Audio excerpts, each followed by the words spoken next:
नमस्कार दोस्तों, मैं हूं Ved Dubey and welcome to my unfiltered channel.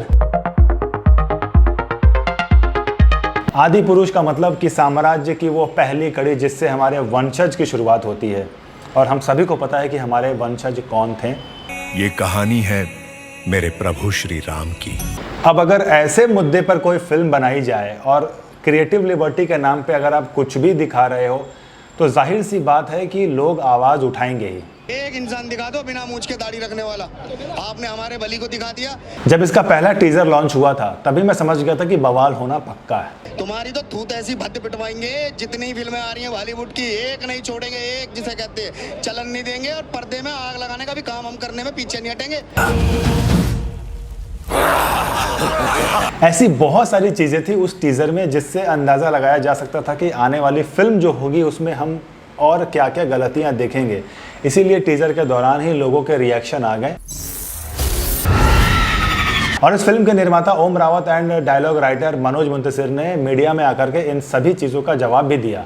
अब वो कह रहे हैं कि वो जो दिखा रहे हैं वो बिल्कुल कहीं से गलत नहीं है। हमें एक 90 सेकंड का टीजर देख करके जज नहीं करनी चाहिए पूरी फिल्म। ये फिल्म में हमने कुछ गलत किया नहीं है।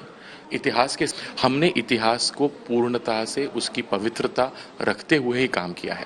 बहुत ही श्रद्धा भक्ति भावना के साथ उन्होंने इस फिल्म को तैयार किया है, लेकिन कहां कहां वो चूक गए।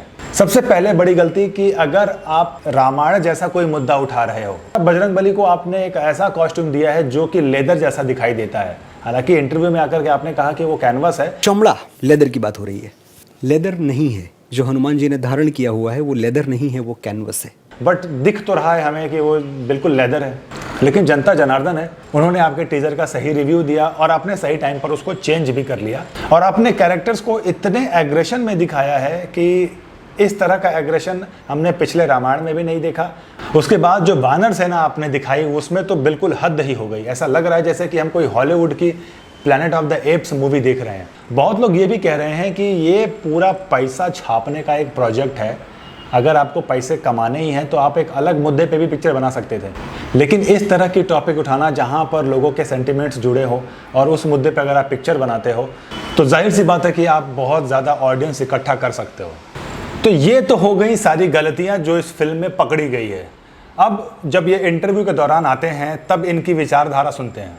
इंटरव्यू में दो लोग आते हैं, एक हमारे निर्माता ओम रावत और इस फिल्म के डायलॉग राइटर मनोज मुंतशिर। अब इन दोनों की विचारधारा मुझे ऐसे लग रही है कि एकदम अलग अलग है। एक तरफ ओम रावत हैं जो कि रावण के कैरेक्टर को बिल्कुल ग्लोरीफाई कर रहे हैं अपने पिक्चर में, दूसरी तरफ मनोज मुंतशिर जो रावण के पीछे हाथ धो के पड़े हुए हैं।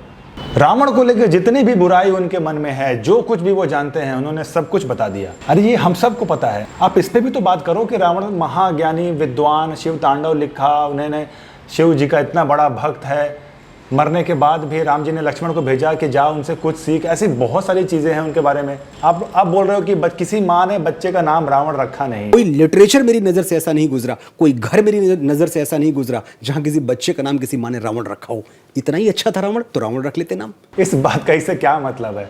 बट ऐसी बहुत सारी जगह है जहां पर रावण की पूजा होती है। इस विषय में आप कुछ बात नहीं कर रहे हैं। प्रॉब्लम बस यही थी कि जिस तरीके से आप रिप्रेजेंट कर रहे हो उसको थोड़ा सा बदला जाए। चीज़ें वैसी है नहीं जैसी आप दिखा रहे हो।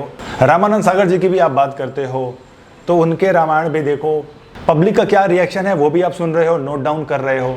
अब सुन के नोट डाउन करके इस पे काम करके फायदा क्या है? जब आप शुरू कर रहे थे तभी आपको ये सब रेफरेंस लेना चाहिए था। क्या इस विषय पे बताने वाला कोई नहीं है? हमें अपनी सभी सांस्कृतिक और धार्मिक धरोहरों और मान्यताओं को जैसी वो है वैसी ही बनाए रखना चाहिए। उनमें किसी भी तरह के बदलाव की न तो जरूरत है, न करना चाहिए, और न ही किसी को किसी और को करने देना चाहिए। भला कोई अपनी नींव हिलाता है क्या? कोई अपनी जड़ें बदलता है क्या?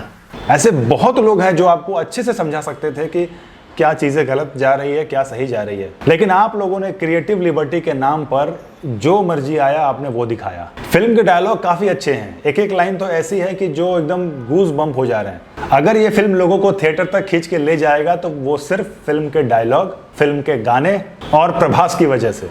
जानकी में मेरे प्राण बसते हैं और मर्यादा मुझे अपने प्राणों से भी अधिक प्रिय है।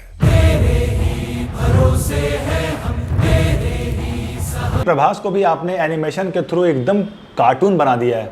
आपकी बातों से लगता है कि आपने बहुत ही श्रद्धा भक्ति भाव से इस प्रोजेक्ट को बनाया है, लेकिन जो कुछ आपने क्रिएटिव लिबर्टी के नाम पर दिखाया है, जिससे लोगों का गुस्सा फूटा, लोग कहीं कहीं बॉयकॉट के भी नारे लगा रहे हैं। में आप देख रहे हैं दिल्ली हो, वाराणसी हो, संभल हो, कई जगह फिल्म के पोस्टर्स, कलाकारों के पुतले जलाए जा रहे हैं। मांग की जा रही है कि इस फिल्म पर प्रतिबंध लगाया जाए। तो जब इतने श्रद्धा भाव से आपने इस प्रोजेक्ट पे काम किया तो फिर ये सब चीज़ें तो सामने आनी ही नहीं चाहिए। अगर दूसरों के सेंटीमेंट हर्ट हो सकते हैं तो आपके भी हुए होंगे। मतलब आपके श्रद्धा भाव, बाकी लोगों का क्या। देखो, हम सभी जानते हैं परिवर्तन ज़रूरी है, परिवर्तन ही जीवन है, लेकिन जो रिलीजियस वैल्यू है उसमें बदलाव की कभी कोई ज़रूरत नहीं है। अगर ये इंटरव्यू प्रभास ने देख लिया तो उनका रिएक्शन होगा कि Manoj and Om come to my room. इस पूरे कंट्रोवर्सी से एक बार तो लगता है कि चलो यार, जो चीज़ें हो रही है सही हो रही है, चलने देना चाहिए। फिर कभी कभी लगता है कि नहीं, गलत तरीके से रिप्रेजेंट कर रहे हैं, फिर इसके बाद इसका इम्पैक्ट क्या होगा। अगर इम्पैक्ट की बात हम करें, चलो हम मान लेते हैं कि मेकर्स का यहाँ पर ऐसा इंटेंशन कुछ गलत नहीं है, वो सही चीज़ें दिखाना चाहते हैं, लेकिन अपने अंदाज में दिखाना चाहते हैं। हमें अच्छा लगेगा कि अगर राम गाथा पूरे देश दुनिया में लोग जाने, सुने, उसको अप्लाई करें, लेकिन उसे इस तरीके से लोगों तक पहुंचाना, बाद में तो वही छवि बनने वाली है ना। उनका इंटेंशन है कि ये हमारे आने वाले यूथ तक भी पहुंचे।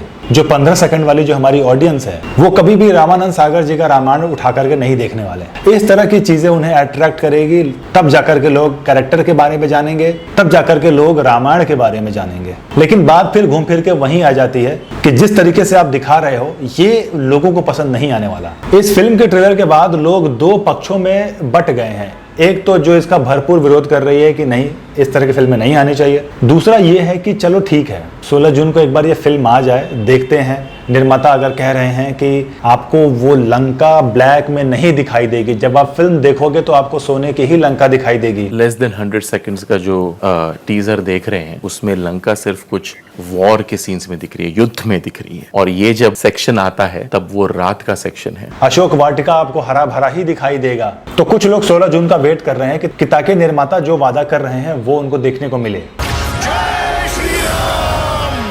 कभी कभी ऐसा लगता है कि चीज़ें बहुत गलत हो रही है, फिर ऐसा लगता है कि सही हो रहा है। जो हमारे निर्माता हैं वो बहुत ज़्यादा जानकार हैं, बहुत सारा रिसर्च करके पिक्चर बनाए होंगे। मनोज मुंतशिर ने बहुत सारी किताबें पढ़ी होंगी, तब जाकर के उनको ये समझ में आया होगा। भक्ति भाव में आप जितना ज़्यादा डीप जाओगे, आपको फिर उतना ही लॉजिक मिलेगा। अब फिल्म चाहे जैसे भी बनी हो, अब इसमें ज़्यादा हम बदलाव नहीं कर सकते। एक बार प्रोडक्ट बन चुका है, यही अगर बनाने से पहले वो किसी बड़े बुजुर्ग से पूछते हैं तो शायद उनको इतना सब कुछ नहीं फेस करना पड़ता। क्या पता फिल्म रिलीज़ होने के बाद भी कुछ चीज़ें ऐसी पसंद ना आए, उनको वापस से री एडिट करना पड़े। तो बस लास्ट में यही कहूँगा कि 16 जून को मैं भी इस पिक्चर को देखूँगा, आप भी देखो। आपके फीडबैक क्या होते हैं वो आप ज़रूर शेयर करो। तो ये था मेरा ओपिनियन इस फिल्म को लेकर के। ऐसी उम्मीद है कि जब ये फिल्म रिलीज़ हो तो लोगों के दिलो दिमाग में वो छपा रहे। तो मिलते हैं अगले वीडियो में एक नए टॉपिक के साथ। तब तक के लिए बाय बाय।